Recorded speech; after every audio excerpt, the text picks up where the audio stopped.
ఓం శ్రీ గురుభ్యో నమ. ఓం శ్రీ మాత్రే నమ. అంగారక గ్రహము జూలై 23 నుంచి ఆగస్టు 7వ తారీఖు వరకు కూడా కుజుడు తన సొంత నక్షత్రమైన మృగశిర నక్షత్రంలో వృషభ మిథున రాశుల్లో సంచారం చేయటం వల్ల ఎలాంటి ఫలితాలు జరగబోతున్నాయి. సహజంగా అంగారకుడు కుజుడు ఏ స్థానాల్లో ఉంటే మంచి ఫలితాలు వస్తుంది, గోచారీత్యా ఏ స్థానాల్లో ఉంటే చెడు ఫలితాలు వస్తాయో ఒకసారి తెలుసుకుందాం. ముందు ముఖ్యంగా అంగారక గ్రహానికి యొక్క కారకత్వాలని మనం పరిశీలన చేయాలి. ఏం చెప్పారు శాస్త్రంలో అంటే సత్వ భూ ప్రాకార రోగ వ్రణ సాహస శస్త్ర అగ్ని సందర్శనోత్పాటన భాతృక కుజ అన్నారు. అంటే భూ సంబంధ వ్యవహారాలు, కోర్టులు, రియల్ ఎస్టేటు, అన్నదమ్ముల సమస్యలు, శారీరక బాధలు, కెమికల్ కంపెనీలు, మిషనరీ, మార్కెటింగు, భూమి, ఇండ్ల నిర్మాణము, న్యాయ వ్యవస్థ, న్యాయవాదులు, రక్షక భటులు, అలానే సైన్యము, మేనేజ్మెంటు, భూములు అమ్మడము కొనడము, మేస్త్రీ పనుల వాళ్ళు, యంత్ర సంబంధమైన వ్యవహారాలు, మెకానికల్ ఇంజనీర్సు, కెమికల్ కంపెనీలు, కెమిస్ట్రీ లెక్చరర్సు, రోగములు, శస్త్రచికిత్సలు, అగ్ని భయాలు అంటే రియల్ ఎస్టేటు, రైతులు, కెమికల్ కంపెనీలు, పిత్రార్జితము, కోర్టు సమస్యలు, ఇలాంటివన్నీ కూడా మొదలగు కుజుడి యొక్క కారకత్వాలు అంటారు. సహజంగా కుజుడు మకర రాశి ఉచ్చస్థానం అయితే నీచస్థానం దానికి సప్తమం ఏమవుతుందంటే కర్కాటకం వస్తుంది. అంటే కర్కాటకం నీచస్థానము, మకరం అనేది ఉచ్చస్థానము, మేషము, వృశ్చిక రాశులు కుజుడికి స్వక్షేత్రాలు అవుతాయి. ఇక్కడ కుజగ్రహం సహజంగా ఎవరి జన్మలగ్నం నుంచి అయినా కుజుడు 2, 4, 7, 8, 12 స్థానాల్లో ఉంటే దాన్ని జాతకరీత్యా కుజదోషం అంటారు. మనం ఇప్పుడు చెప్పబోయేది ఏంటంటే గోచారరీత్యా చెప్పబడే ఫలితాలు. అంటే గోచారరీత్యా చెప్పబడే ఫలితాలకు ఒక విధానం ఉంటుంది, బర్త్ చార్ట్ నుంచి పుట్టినప్పుడు ఉండే జాతకానికి మరొక విధానం ఉంటుంది. నేను చెప్పింది జన్మలగ్నం నుంచి, అంటే బర్త్ చార్ట్ నుంచి 2, 4, 7, 8, 12 స్థానాల్లో ఉంటే దాన్ని కుజదోషం అంటారు. ఇప్పుడు మనం చెప్పేది ఏమిటంటే గోచారరీత్యా చెప్పబడే ఫలితాలు. ఈ గోచారరీత్యా చెప్పబడే ఫలితాల్లో అది చంద్రరాశి నుంచి చూస్తారు కాబట్టి ఎవరైతే రాశి ఉంటుందో వాళ్ళ రాశి దగ్గర నుంచి 3వ స్థానం, 6వ స్థానం, 11వ స్థానంలో కుజుడు ఉంటే మంచివాడు అని అంటారు గోచారరీత్యా వాళ్ళ రాశి దగ్గర నుంచి. మరి మేషాది ద్వాదశ రాశుల వాళ్ళకి కుజుడు యొక్క ఫలితం ఏ విధంగా ఉండబోతుందో ఒక్కసారి మనం తెలుసుకుందాం. మేషరాశి వారికి కుజుడు యొక్క ప్రభావం ఏ విధంగా ఉండబోతుందంటే కోర్టు సమస్యలు పరిష్కారం కావటం, అంటే 23వ తారీఖు నుంచి ఆగస్టు 7 వరకు కూడా కోర్టు సమస్యలు పరిష్కారం కావటం, కుటుంబంలో సమస్యలు రాకుండా చూసుకోవాలి, అలానే పిత్రార్జితం బాగా కలిసి రావటం, ధనలాభం, దుష్టులతోటి అకారణంగా కలహాల వైపు వెళ్లకుండా ఉండటం చాలా మంచిది.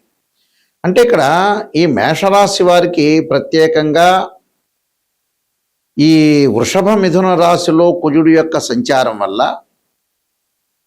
కుటుంబ పరంగా ఇబ్బందులు రాకుండా చూసుకోవాలి, అలానే వాహన ప్రమాదాలు జరగకుండా చూసుకోవాలి, బంధుమిత్రులతో కొంత సహనంగా ప్రవర్తన చేయాలి.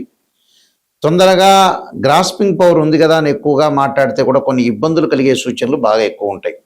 అలాంటి ఇబ్బందులు రాకుండా చూసుకోవాలి. అలానే వీళ్ళకి ప్రధానంగా రియల్ ఎస్టేట్ రంగంలో అనుకూలంగా ఉంటుంది, ఆర్థిక పరంగా అనుకూలంగా ఉంటుంది, అన్నదమ్ముల మధ్యలో సఖ్యతగా ఉంటుంది, కోర్టు సమస్యలు పరిష్కారం కావటం, పిత్రార్జితము బాగా కలిసి వచ్చే అవకాశాలు బాగా ఎక్కువ ఉంటుంది. అంటే ఇళ్ల నిర్మాణం చేపట్టే అవకాశం ఉంటుంది, స్థలాలు కొనుగోలు చేస్తారు, రైతులకు అనుకూలంగా ఉంటుంది, కెమికల్ కంపెనీల వాళ్ళకి అనుకూలంగా ఉండటం, అలానే ఆకర్షణ పరంగా కూడా కొంత మంచి రిజల్ట్స్ వచ్చే అవకాశాలు బాగా ఎక్కువ ఉంటాయి. అంటే ప్రతి దానిలో కూడా కొంత విజయాన్ని సాధించే అవకాశం బాగా ఎక్కువగా ఉంటుంది. అంటే ధనప్రాప్తి, ఆరోగ్యపరంగా ఇబ్బందులు ఉండవు, జయం కలిగే అవకాశాలు ఉంటాయి. ఎంతటి పనినైనా కూడా ధైర్య సాహసాలతో విజయాన్ని ముందుకెళ్లే అవకాశం ఉంటుంది. అన్నదమ్ముల మధ్యలో సఖ్యత బాగా పెరగటం. అయితే వ్యాపార విషయంలో, డబ్బుల విషయంలో మటుకు కొద్దిగా ఖర్చులు నియంత్రణ చేసుకోవాలి. ఖర్చులు నియంత్రణ చేసుకోవటం, కుటుంబంలో అన్నదమ్ముల మూలకంగా కూడా కొన్ని అవస్థలు రాకుండా చూసుకోవాలి. అంటే చిన్న చిన్న విషయాలకి పెద్దగా చేసుకోకుండా ఉండటం మంచిది. అంటే ప్రతి విషయంలో కూడా కొంత జాగ్రత్తగా ఆలోచన చేసి ముందుకెళ్ళటం కూడా చాలా ఇంపార్టెంట్ ఇక్కడ. అలానే ఎలాంటి ఇబ్బందులు పడకుండా ప్రతి విషయంలో కూడా కొంత కాంప్రమైజింగ్ అవుతూ ముందుకు వెళ్ళాలి. అంటే ఆవేశపూరితమైన నిర్ణయాలు కానీ, అనవసరమైన విషయాల్లో కానీ, ఉద్యోగ వృత్తుల యందు కూడా కలిసి వచ్చే అవకాశం ఉంది. కానీ చిన్న చిన్న డిస్ప్యూట్స్ రాకుండా చూసుకోవడం చాలా మంచిది. వీళ్ళు తప్పకుండా సుబ్రహ్మణ్య స్వామి యొక్క అష్టకాన్ని చదివి సుబ్రహ్మణ్యం యొక్క స్తోత్రాన్ని పాలనం చేయటం, మంగళవారం రోజున ఉపవాసం ఉంటే వీళ్ళకి మంచి జరిగే అవకాశాలు ఖచ్చితంగా ఉంటాయి. ఈ గోచార ఫలితాల్లో మనకి గోచారానికి బర్త్ చార్ట్కి చాలా లాట్ ఆఫ్ డిఫరెన్స్ అనేది ఒకటి ఉంటుంది. అంటే ఈ గోచారం అనేది ఏమిటి అని అంటే 20% రిజల్ట్ ఇస్తుంది. అంటే మనం ఏదైతే ఈ 10 రోజుల పాటు లేకపోతే ఈ వారం పాటు, ఈ నెల రోజుల పాటు ఏ విధంగా ఉండబోతుంది, ఎలాంటి సూచనలు చేయాలి, అంటే వృత్తి ఉద్యోగాల్లో ఏ విధంగా ఉండాలి, ఆరోగ్యపరంగా ఏ విధంగా ఉండాలి, వివాహపరంగా ఏ విధంగా ఉండాలి, డబ్బులు ఎలా ట్రాన్సాక్షన్స్ చేయాలి, దీర్ఘకాలిక వ్యాధులు ఉన్న వాళ్ళు ఎలాంటి చర్యలు తీసుకోవాలి, ఎలాంటి విధానాన్ని అనుసరించాలి, ఎవరితో మాట్లాడచ్చా మాట్లాడకూడదా, వ్యాపార పరంగా ఎలా ఉంటుంది, ఉద్యోగ పరంగా ఎలా ఉంటుంది, ఆరోగ్యపరంగా ఎలా ఉంటుంది, వివాహపరంగా ఎలా ఉండబోతుంది అనేది, విదేశాలకు వెళతామా వెళ్ళమా, ఎవరితోనో గొడవలు జరిగే సందర్భం ఉంటుందా, భార్యాభర్తల మధ్యలో బాండింగ్ అనేది ఎలా ఉండబోతుంది, ఫైనాన్షియల్ పరంగా ఎర్నింగ్ ఎలా ఉండబోతుంది, ఎకనామిక్ గ్రోత్ ఎలా ఉండబోతుంది, ఎడ్యుకేషన్ పరంగా ఎలా ఉండబోతుంది, ఎలాంటి డిసీజెస్ వచ్చే అవకాశం ఉంటుంది అనే దాన్ని ఈ 10 రోజుల్లో, అంటే ఈ గోచారరీత్యా మేమైతే ఎన్ని రోజులైతే చెప్తామో, అంటే జూలై 23 నుంచి ఆగస్టు 7 వరకు కూడా కుజుడి యొక్క ప్రభావం ఎలా ఉండబోతుంది, అంటే భూ సంబంధ వ్యవహారాలు, అన్నదమ్ములు, ప్రత్యేకంగా మార్కెటింగు, ఇండ్ల నిర్మాణము, న్యాయవాదులు, రక్షక భటులు, మేస్త్రీ పనులు చేసేవాళ్ళు, యంత్ర సంబంధమైన విషయాలు, మెకానికల్ సంబంధించిన వాళ్ళు ఏ విధంగా ఉండబోతున్నారు తెలుసుకోవడమే గోచారం. బర్త్ చార్ట్ అంటే లాట్ ఆఫ్ డిఫరెన్స్ ఉంటుంది. అది లాంగ్ రన్లో ప్రొడిక్షన్ అని అర్థం. బర్త్ చార్ట్ని కూడా ద్వాదశ భావాలను అనుసరించాలి. అంటే ద్వాదశ భావాధిపతులు ఉంటారు. అంటే ఒక 16 డివిజనబుల్ చార్ట్స్ ఉంటాయి. ఈ 16 డివిజనబుల్ చార్ట్స్ని మ్యాథమెటికల్గా క్యాలిక్యులేషన్ వేసి మనం భావచక్రాన్ని, రాశిచక్రము, నవాంశము, దశమాంశము, సప్తమాంశము, త్రింశాంశం, ఇలాంటి 16 అంటే 16 డివిజనబుల్ చార్ట్స్ ఉంటాయి.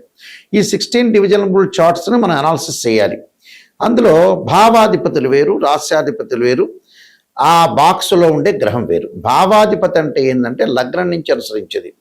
అంటే లగ్నం అంటే తనుభావానికి రవి అధిపతి, ద్వితీయ భావానికి గురువు, తృతీయ భావానికి కుజుడు, చతుర్థ భావానికి చంద్రుడు బుధుడు, పంచమ భావానికి గురువు, షష్టమ భావానికి శని కుజులు, సప్తమ భావానికి శుక్రుడుని, అష్టమ భావానికి శనిని, అలానే భాగ్యస్థానానికి భాగ్యభావానికి రవి గురువులని, అలానే దశమ భావం రవి బుధుడు గురువు శని దశమ భావం, లాభభావం గురువని, వ్యయభావం శనిని, ఇవన్నీ అనుసరించాలి.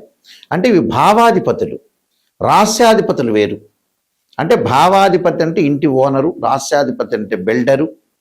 అక్కడుండే ఏదైతే బాక్స్లో ఉంటుందో, మేషాది రాసుల బాక్స్లో ఉంటే అవి టెనెంటు అని అర్థం. అంటే తాత్కాలిక గ్రహాలు మారచ్చు, టెనెంటు అని అర్థం. ఇవన్నీ కూడా మ్యాథమెటికల్గా క్యాలిక్యులేషన్ వేసి ఎక్కడెక్కడ దృష్టిలు ఉన్నాయి, ఏ లగ్నానికి ఏ దశలు కలిసి వస్తాయి, అంతర్దశలు ఎలా ఉండబోతున్నాయి, సూక్ష్మ దశలు ఏంది, ప్రాణదశలు ఏంది, లక్ష్య యోగాలు ఏంది, గజకేశ్వర యోగం ఏంది, రవిబుధాదిత్య యోగం ఏంది, మనకి చాలా కాంబినేషన్ ఆఫ్ యోగాలు చెప్పారు. చంద్రమంగళ యోగం దగ్గర నుంచి ఈ యోగాలు అనేవి కూడా ఏ విధంగా ఉండబోతున్నాయి. 300 కాంబినేషన్స్ ఉంటాయి యోగాల్లో. అంటే 2 or more planets is conjunction is called yoga అంటారు. 2 కానీ 3 గ్రహాలు కానీ కలిసినా దృష్టి ఉన్నా దాన్ని యోగము అంటారు. లైఫ్ని ఎలా ఎన్హాన్స్ చేసుకోగలుగుతాం, లైఫ్ని ఎలా ముందుకు తీసుకెళ్తాం అనేది యోగం తెలుస్తుంది. యోగము అంటే 2 గ్రహాల యొక్క కలయిక. అంటే 2 or more planets is called yoga అంటారు. దాని డెఫినేషన్ అది. మ్యాథమెటికల్ అనాలిసిస్ చేసి మనం చెప్పేది యోగము అంటారు. యోగము, గ్రహాలు, ఉద్యోగాలు, వ్యాపారాలు, ఇలాంటివన్నీ కూడా బర్త్ చార్ట్ ద్వారా తెలుస్తుంది. నిజాన్ని తెలుసుకోవటం చాలా ఇంపార్టెంట్. ఎక్కడైతే నెగిటివ్ ఉంటుందో దాన్ని మనం పాజిటివ్ చేసుకుంటే మనం కంప్లీట్ మ్యాన్ అయినట్టు. నిజాన్ని తెలుసుకోలేదనుకోండి, అనవసరంగా ఆస్ట్రాలజీని అప్రోచ్ కావటం అనేది మంచిది కాదు. నిజాన్ని తెలుసుకుంటేనే మనం బాగుపడే అవకాశాలు ఎక్కువగా ఉంటాయి. ఎందుకంటే సత్యం ఎప్పుడు కూడా సత్యమే. అసత్య ధోరణిలో ఎప్పుడు ఉన్నామనుకో మనల్ని మనం మోసం చేసుకున్న వ్యక్తిని అవుతాం. చాలామంది కూడా ఆస్ట్రాలజర్స్ అప్రోచ్ అవుతున్న ఎవరైతే క్లయింట్స్ ఉంటారో ప్రేక్షకులు, వాళ్ళందరూ కూడా పాజిటివ్ గురించి ఆలోచన చేస్తారు. పాజిటివ్ ఏముందంటే మీకు తెలుస్తుంది విషయం. ఆస్ట్రాలజీని అంత అప్రోచ్ కావాల్సిన పని లేదు. ఎక్కడైతే ఫ్యూచర్లో కానీ ప్రజెంట్ సిచ్యువేషన్లో కానీ నెగిటివ్ జరగబోతుందో దాన్ని తెలుసుకొని దాని పరిష్కార మార్గాలు తెలుసుకుంటే దాన్ని మనం ఓవర్కమ్ చేసే అవకాశం ఖచ్చితంగా ఉంటుంది. అలా ఓవర్కమ్ చేయలేదనుకోండి జీవితాంతం అంతే ఉంటుంది. కాబట్టి ఈ విషయాలన్నీ కూడా ప్రేక్షకులు గమనించాలి. దానికి తగ్గట్టుగా దాని పరిహారాల మార్గాలు ఉంటాయి. ప్రతిదానికి కూడా ఒక సొల్యూషన్ ఉంటుంది. మన జాతకంలో కుజుడు బాగలేదనుకోండి, చాలామంది కూడా కుజదోషం గురించి కూడా అడుగుతూ ఉంటారు. బర్త్ చార్ట్లో జన్మలగ్నం నుంచి 2, 4, 7, 8, 12 స్థానాల్లో ఉంటే దాన్ని కుజదోషం అంటారు. 13 నక్షత్రాల కుజదోష ఎగ్జంప్షన్ ఉంటుంది. కొన్ని లగ్నాలకు ఉండదు, కొన్ని రాశులకు కూడా కుజదోషం అనేది ఉండదు. అది గమనించాలి. ప్రతివాడికి కుజదోషం ఉందనేది పొరపాటు. కుజుడు గురువు కలిస్తే కూడా కుజదోషం అనేది వర్తించదు. కుజుడి మీద గురు దృష్టి ఉంటే కూడా కుజదోషం వర్తించదు. అలానే ఇక్కడ అశ్విని కానీ, మృగశిర కానీ, పునరస్సు కానీ, రేవతి, అనురాధ ఇలాంటి నక్షత్రాలకు 13 నక్షత్రాలకు కుజదోషం ఉండదు. కొన్ని రాశులకి కొన్ని లగ్నాలకి చాలా ఎగ్జంప్షన్స్ ఉన్నాయి కుజదోషం గురించి. దాని గురించి ఆలోచన చేయాల్సిన పని లేదు. అయితే దాని పరిష్కార మార్గం కూడా ఉంది. కుజుడికి అధిదేవత, ప్రత్యదేవత, అంతరిక్ష దేవతలు ఉంటారు. అంటే ఇక్కడ అంతరిక్ష దేవతలను కూడా మనం చూసుకోవాలి.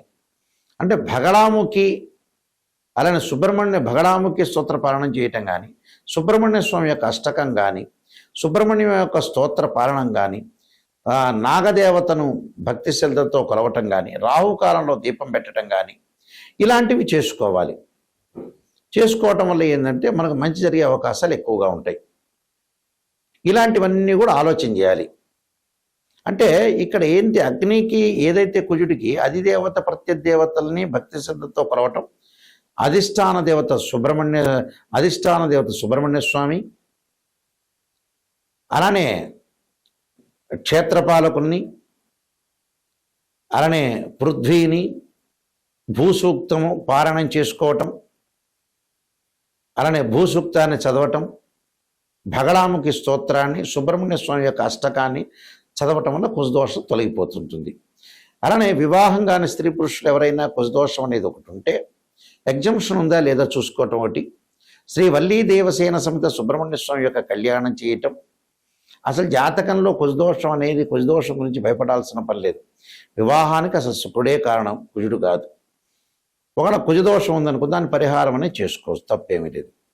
నేను ఆల్రెడీ కాలసర్పయోగ చంద్రిక, రాహుకేతులు, ఛాయాగ్రహాలు, అలానే పుత్రగణపతి వ్రతము, స్వప్నశాస్త్రము, సర్వదేవతా గోత్రములు పార్ట్ 1, పార్ట్ 2, నవగ్రహ దోషాలకి 12 మహావిద్యల యొక్క స్తోత్ర పాలనాలు, అమ్మవారి యొక్క పాలనాలు, బృహత్ పరిహార Sindhu, Jataka Chandrika, Vivaha Martandam, production of astrology, transit of results అనే పుస్తకాలు నెంబర్ ఆఫ్ ఆస్ట్రాలజీ బుక్స్ రాశాను నేను.